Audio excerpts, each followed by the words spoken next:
guys, it's Taylor back with Life with Taylor, and today we are going to be reading Reddit. So let's get into it.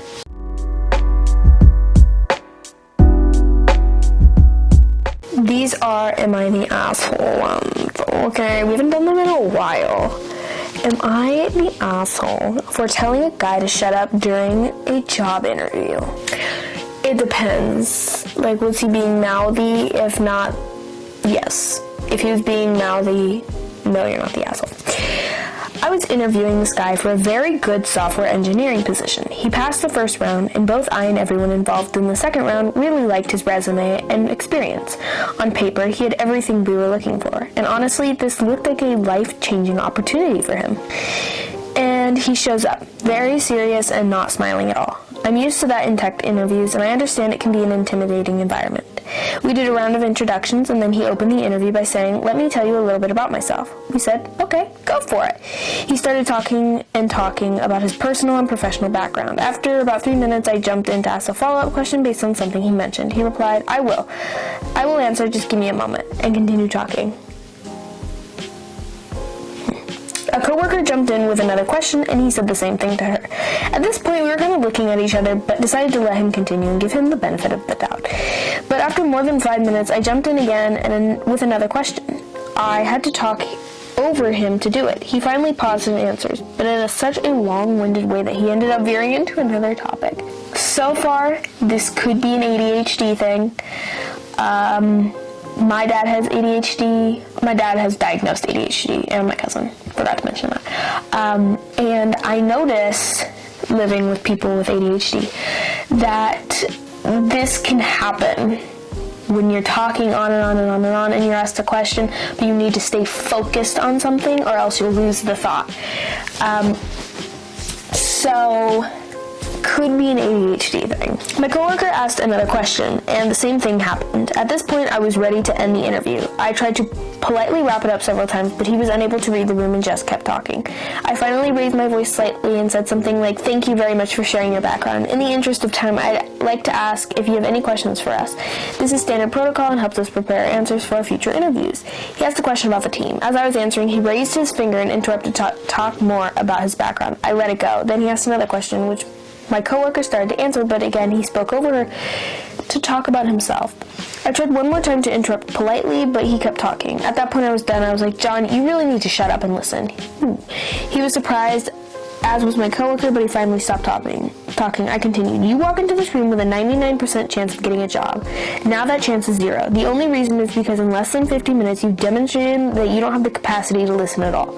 So I'm telling you now, you are not getting the job. But if you take anything away from this interview, let it be this. No matter how good you are technically, if you can't listen, you'll never excel in this career." He apologized and said, "Can we start again?" I replied, "You had your chance. Best of luck in your future interviews. Make sure you listen." Looking back, I know I could have handled that differently, but I still feel bad for the guy. I feel like you're slightly an asshole. You know, there's definitely ways that you can go about it. I know that's kind of just like nature. That's just like, "Hey, shut up. Hey, why are you talking? Maybe let's stop." And like in the moment, your brain doesn't think of anything nice to say. That definitely could have been handled better. Okay. Not the asshole. Honestly, he needed to hear it from someone in a position of hiring authority. Sure, his ego may be bruised, but that likely needed to happen. Yeah, I completely agree. Like, yeah, that was kind of rude, but if you didn't say that, he would have just lived on with his life like that. Yeah, everybody's saying not the asshole, which I agree. I think if anything, you're like a slight asshole for being like so direct, but like he wasn't listening, you gave him many chances, you and your coworker. So this one's a little interesting. Am I the asshole for telling a guy not to touch me during a cosplay group shoot? No. I'm gonna tell you right now, no. I, 23 female, was part of a cosplay group. Recently, we were doing characters from a popular anime that has a lot of big personality types and flirty dynamics. Most of us hadn't really hung out in person before the shoot, but we'd been chatting online and agreed to meet up and do something fun together. One of the guys in the group was playing a character that's kind of flirty in the show. He was decent online, but in person he came off a lot. During the shoot, when the photographer asked him for some in-character poses, he grabbed me around the waist without asking, pulled me into him, and later put his arm around my neck in a way that felt very intimate. At one point, he even tried to pull me in by the hips. It was really making me uncomfortable, and I didn't know how to react the first time. There were a bunch of people around, cameras going off, and I didn't want to be the problem. But eventually I stepped back and just told him kind of quietly, hey, can you not touch me like that? I wasn't rude, I was just trying to set a boundary. He didn't say anything in the moment, but later someone else from the group messaged me saying that I made things awkward and that he felt embarrassed. Aww. Apparently the photographer thought the pose looked great and I killed the vibe. I honestly wasn't trying to ruin anything. I just didn't want someone grabbing me like that without checking in first. Now I'm being treated like I was uptight or dramatic. And I keep wondering if I should have just let it go, but at the same time, I don't think I did anything wrong. So am I the asshole? No. No, and all of those people are not your friends. Like, and you probably shouldn't talk to them because that's literally assault. Pretty sure that's assault. So, and like, the first time, you didn't know how to react. That's understandable. But the second time, you didn't want to, like, ruin anything. Girl, you should get up in front of the group and say, hey, bro, do not touch me without my permission. And I'm sure there's going to be other, like, cosplay gigs and groups and stuff. I don't know how that works. So if you lose that one, good, because they clearly don't respect your boundaries. And the fact that you were even, like, quiet and didn't want to, like, disturb anything, and he told everybody, and most likely played the victim, he probably didn't tell them what he did, and he was just like, she was being such a bitch. She started yelling at me and you know, no, you're not the asshole. Somebody said, not the asshole. No, fuck anyone who isn't supporting you. No one should be touching anyone without consent. Yes. Oh yeah, somebody said, fuck those people, cosplay is not consent. Oh my god, these are so good. Reddit. I assume the photographer was just another dude and not an actual photographer, because any actual photographer knows that the first thing to do is make sure everyone is comfortable. And the more uncomfortable or compromising the position people are put in, the more you need to make sure everyone is absolutely comfortable with it first. Yeah.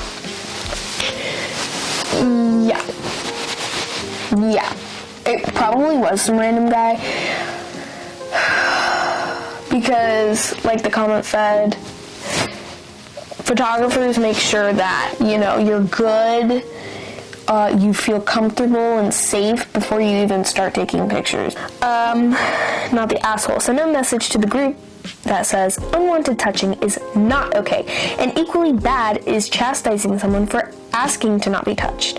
Don't call anyone out, let the humiliation and rumor mill churn, so they eventually get outed and punished.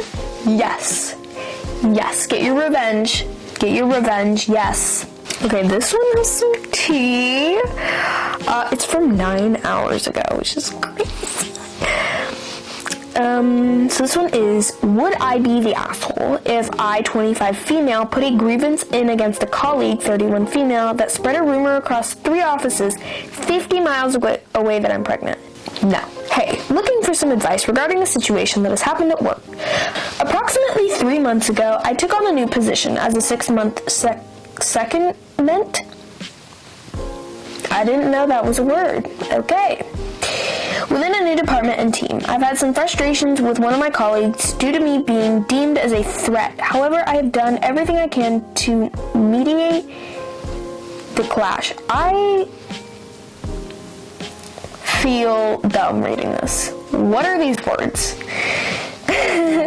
Around 4 weeks ago, I pulled said colleague to the side and asked what was going on and why it feels really difficult to work with each other, which opened up a good chat. And without going into details, it ended up smoothing everything over and we had a plan to work together. Yes. But I imagine she was lying to you. The following week, we were on night shifts together, just myself and her. Given the industry I work in is engineering, so heavy on the health and safety side of things, medicine has to be declared to the safety leader. By this point, my partner and I had found out I was in fact pregnant, and due to sickness, I was prescribed medication to combat it with side effects of drowsiness. I then declared this medication to said colleague, the one and only person in the entire company I declared it to, and her response was, OMG, are you pregnant? My missus was on that when she was pregnant. Eek! I'm going to be an auntie fee. Don't worry, I won't tell a soul. To which I just laughed, neither agreed or denied, and picked up my work stuff to head off to our night shift. 2 days later, I finished for annual leave to go abroad. This pregnancy hasn't been the easiest. Bleeding, pain, anxiety, and lots of hospital trips, and regardless of whether I'm still pregnant or not, it does not excuse what I came back to work to. Saturday night, I had someone come up and ask me if I'm pregnant. Today, I have had 2 people message me asking when I was going to share the news. But this doesn't top it all off. What tops it all off is I have 3 immediate family members working close with me, and this rumor has already gotten across 3 different offices over 50 miles apart, about 10 different people. I honestly don't feel like I can look at her now. How am I supposed to work with her going forward? It is not her news to share, and she didn't even know if I'm still pregnant. The issue comes is I can't prove it to her, despite the fact I know hand on heart she's the only person I had the quick chat with before work, and I come back and everyone is congratulating me and asking me how they didn't know, and every time I just want to cry. So, am I the asshole if I put a grievance in against her? Yes, you should. Yes, you should. She assumed, and you didn't confirm or deny. You are not the asshole. Somebody said, you don't need to prove it was her that spread the rumor. File the grievance. You reported the meds to her, and you are mandated to do. You told no one else. Let the person whose job it is track down the source of the rumor. We all know exactly where it led. Not the asshole. Not the asshole. She made you uncomfortable and spread shit that wasn't hers to share. If she doesn't get any punishment, she'll keep doing this and not realize how weird it is. Why did you tell her you were on the medication? I have to for work. I work with heavy materials and machines, driving work vehicles. They can sack me if I don't declare medicine and cause an accident. Yeah. Am I the asshole for posting a Snap story mildly ridiculing my sister for watching K-pop Demon Hunters? That movie is so good. I was like, why is my sister watching this? Like, this is so weird. And then I sat down and watched it. I was like, wait, no, I'm actually invested. When is the second movie coming out?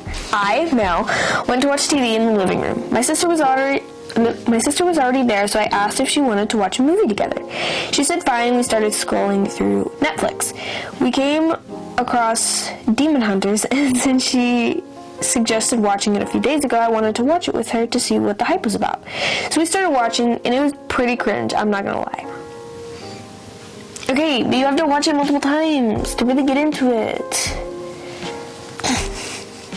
But there was a particular scene I wanted to post on my story, so I took a pic, and for the text I wrote, why does my sister watch this shit? She instantly became aggressive, punching, yelling, and screaming at me about how I shouldn't post her. I was confused considering that I didn't take a picture of her and post it on my story, since I knew she hated that, but she got mad and went upstairs, so I started watching my show instead when my dad told me to stop watching. I asked why, and he said it was because I made her mad and made her leave. I said she chose to be mad. I also said it was my right to talk about her because free speech. Okay. He started talking about how I took advantage of the situation to kick her out of the living room so I could watch my show. I got angry and went up to my bedroom. I know this seems like a minor little issue, and it may be, but I have been feeling like my dad is always siding with my sister. So Reddit, am I the asshole? BT dubs, this is my first post. Yes, you are. Yeah. Because you wanted to spend some quality time with your sister. You wanted to watch a movie. She picked one. Obviously, you both have different interests. And, you know, sometimes if you don't like a movie but somebody else does, you have to let them like it. And you can't ridicule them and post it on your Snapchat. Like, who are you posting it to? Your friends? So you and your friends can go talk trash about your sister? Like, that's not cool. You are the asshole. Also, K-pop Demon Hunters, in my opinion, is not cringe. You're cringe. Not you, the author. You're not cringe. I think she was a little like crazy, punching and screaming and yelling. But I think she may have been thinking like, oh, I'm gonna watch this movie with my brother. It's gonna be so much fun. And then he goes and posts on a Snapchat, why is my sister like this shit? Like, also, why are you on your phone during the movie? Okay? Ooh, okay, so we've got some different opinions here. She physically assaulted you for screenshotting one image of a movie and posting it? Motherfucker, I'd punch her if I was you, not the asshole. Okay, we're not punching anybody. How about a conversation? Okay? Violence does not get beaten by violence. Okay? Somebody said, 1, free speech is in the context of the government, can't arrest you solely for your speech, some exceptions. 2, you were kind of rude to your sister and surprised when she left. I don't know why she freaked on you. Does your sister have emotional behavior? What? She has other activities. She's into swimming, martial arts, guitar, piano, and gets pretty good grades. I do badminton, martial arts, and get good grades too, but I think he sides with her more since somebody agrees with me. Thank you. I think this means everybody's ish. I don't know. She definitely overreacted, but I can understand why she's upset. That's what I'm saying. You could have made fun of the movie for being cringe, but instead you were making fun of your sister for liking it. Yeah, I see that. Yeah. No one likes being the butt of the joke or being made fun of for their interests, especially on social media where everyone can see it. Also, very important point, free speech is not what you think it is. Freedom of speech means that the government cannot control what you say, but don't think that will protect you from the consequences from anyone else. Last one. This one is long. I, 22, male to female, I'm guessing, hate my grandmother, 70s female, for multiple personal reasons, but a part of me wants to try and reconnect every time. Am I the asshole? Probably not, because even though people are assholes, we as humans have this need to bond with everybody, and especially if it's family members and you grew up with them, going from being loved by them to not is not what our brains are meant to do. You know? Do you understand what I'm saying? Like, it's hard because we're meant to be with people, and when you don't have that connection, it just kind of makes us want it, you know? Hi Reddit. First time posting because I'm generally conflicted with myself. I'm a 22-year-old trans woman whose relationship with my grandmother for anonymity, let's call her Olive. I love the Olive name. Have been frayed for the last few months or so and wanted to see what Reddit thought about the situation. To give context as to why I'm conflicted and to why I'm asking Reddit, I've been living with my grandmother for the past 6 years or so with little to no trouble. Some arguments here and there, but never to the degree of what it has felt like these past few months. Sometimes we argue over things like where to work, where to drive, or other things like what to do around the house. But most times I don't really want to get into these arguments with her as of lately. It used to be a lot more tolerable when I was younger, but after my grandfather died in 2024, it felt like it had been a downward spiral ever since. After he died, it was like my grandmother has gotten more angry, or flip-flopping in emotions. One moment she's super sweet and caring, and then the next you're having a screaming match with her over something ridiculous, like what to have for dinner that night. This kind of goes with the connection thing, especially if you lose a loved one. It really takes a toll on you, and it will probably not go back to the way it was before the person died. So the emotions and the angriness is because, something traumatic happened, and it just feels like it's out of your control. So you just kind of break down. Me and her have gotten quite along ever since I was 16 when I came out as dating another boy before I transitioned, and she threatened to disown me, but I always never fussed about her outbursts because she was from a different time. Her beliefs hold my sexuality in a negative light, or phrases like that. Not to mention the other times I voted differently from her or my own religious beliefs different from her. But I still loved her all the same because aren't families supposed to care for one another? You'd think. Anyways, the part where I feel like I'm the asshole is we had a rather big argument a few weeks back about Olive's behavior towards my mom and me, where she was more demanding than usual, and I snapped and called her a fucking hypocrite and a liar of a Christian for trying to talk down to us with one of her speeches again, and she in kind called me a bastard and Satan.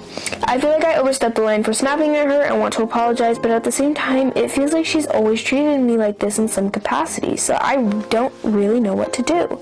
So am I the asshole for not wanting to apologize and trying not to rebuild a relationship as grandmother and grandchild? No, you're not the asshole, because you can do whatever you want. You can have certain connections with people, and you can also break connections off. And in this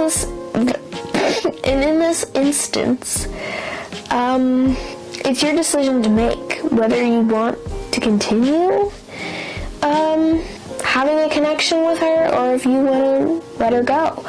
I have learned in the past, let's say 5 years, multiple times, that it's just so many times that you can go back and trust people before things just happen again. And maybe you'll need to do that a couple times to just break it off and then rekindle and then break it off, just to realize that you really don't need a connection with them. And I'm not saying that you should break it off, but it's just what your gut is telling you to do. And if this has happened multiple times, it's really just what you want to do. I think there's 2 comments. There's only 2 comments, so let's read them.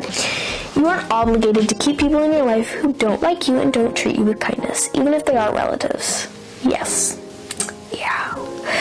My grandmother was awful to me and my family. I didn't talk to her for 10 years, but my parents kept saying how proud she was of me.